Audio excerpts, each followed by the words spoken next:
السيد جاي يحرقني انا وولادي، شوفوا جاي يحرق لي داري، يحرق لي كاع صوالحي، ومازال يهدد فيا وقال لي نقتلك انتي وولادك.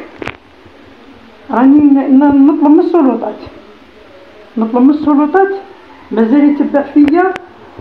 عنده عام ولا عامين وهو غير يهدد فينا، وحرق لي وليدي من رجله، حرق لي وليدي من رجله.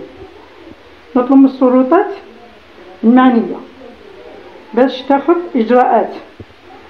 نطلب منكم تجيبوا لي حقي، نطلب منكم تجيبوا لي حقي يا خالتي.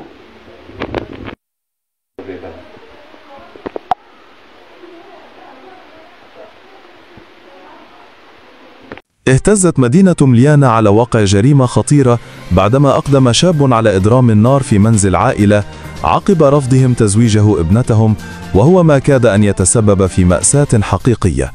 وحسب ما تم تداوله فإن الشاب بعد أن قبل طلبه بالرفض لجأ إلى الانتقام بطريقة إجرامية، حيث قاموا بإحراق بيت الضحية والعائلة بداخله، مما أدى إلى إصابة شقيق الطفلة الصغير بحروق. هذا الفعل صنفه المتابعون على أنه محاولة قتل عمدي واضحة.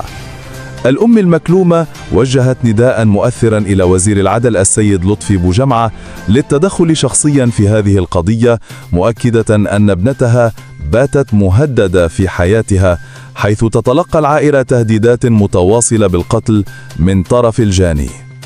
الرأي العام المحلي والوطني عبر عن تضامنه الكبير مع العائلة، مطالبين بتطبيق أقصى العقوبات القانونية لردع مثل هذه الجرائم وحماية الضحايا من أي تهديد محتمل مستقبلاً.